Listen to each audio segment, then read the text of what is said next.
Hey everybody, Peter Zeihan here, coming to you from Colorado. Today is the 18th of August, and the news is that the Netherlands and Denmark have received approval from the Biden administration to send their F-16s, their fighter bomber aircraft, to Ukraine as part of the defensive works.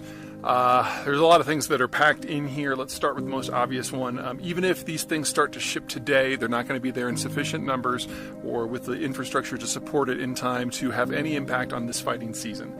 So the summer counteroffensive that the Ukrainians are fighting in an attempt to break the Russian position in southern Ukraine and Crimea, they're not going to be able to help with that at all. There's more to having the jets than simply having the pilots. You have to have the logistical infrastructure to supply them with fuel, with spare parts, especially with munitions, and they have to be able to do all of the repairs and all of the maintenance within Ukraine proper. Now, we know for certain that the United States has been doing steps to accelerate this process over the last few months. We know that there have been a number of Ukrainian pilots across the United States and NATO bases system that have been training on the F-16s and getting flight time. But there's going to be a lot more that needs to be done in terms of the maintenance side of the equation. Okay, so that's piece one. This is something that's going to affect over the winter and then into next year. Second, the players, the Netherlands and Denmark, basically run almost exclusively American-equipped forces. So there is no way that this came out of left field. Copenhagen and The Hague undoubtedly have been coordinating with Washington since the beginning on this, and if they're doing it, you can bet your ass that there are going to be any number of NATO countries, up to and including the United States, who are going to be following suit now that the seal has been broken. It's just a question of timing. Now again, this is something that's going to impact our operations over the winter and into next year, not right now. Third, what's next? The next big step of what the Ukrainians have on their wish list that they haven't gotten is longer range weaponry that will allow them to strike deeper into the occupied territories and, in their mind, ideally even into Russia proper. Now, the primary reason why this specific request has been denied so far by all of the Western allies is they don't want to provoke the Russians to a direct fight. But as the Russians move deeper and deeper into isolation, and as it becomes possible that this is going to be a broader conflict in economic terms, even if not in military ones, that argument has been losing luster in a number of places in the Western world. No one wants to start World War III, obviously, but it's pretty obvious who's doing the raping and the genocide, and that is no one on the west side of the line. So, we are going to see longer-range weapon systems. I don't want to comment on which ones because there's any number of things that could come into play.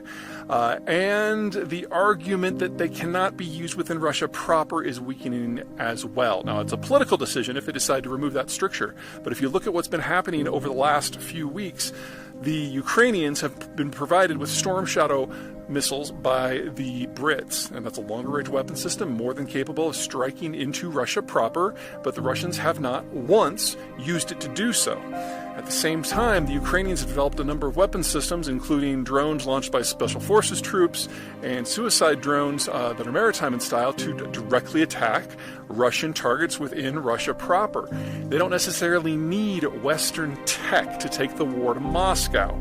And since we're seeing this blurring of capabilities, the idea that simply because a weapon has a range that could be problematic, that it automatically is problematic, that argument is fading very, very quickly.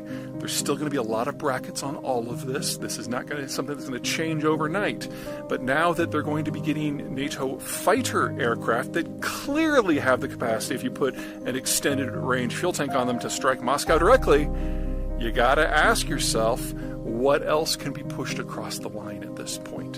And that's the discussion that's going to be happening in Brussels, in London, in Berlin, in Paris, and Washington quite aggressively over the next couple of months. And by the time we get to the end of the year, I have no doubt that in addition to longer-range missiles, artillery systems, and jets, there'll be a whole phalanx of additional technologies going to be handed over in order to help the Ukrainians out. And for those of you who say that this is costing the United States too much, number one, check your math. With the exception of 2 Patriot batteries, every single other thing that has been transferred from the United States to this point has been spare parts and decommissioned equipment that we were going to have to pay to dismantle. So in many ways, the Ukraine war has saved us a lot of money. And second, if you think the money has been stolen, you're literally just making that up. Call your congressperson, because they have every day a full list list of every piece of equipment, how it was used, how it was transferred, and how much money it actually cost the United States. And anyone who tells you otherwise is lying to you. All right?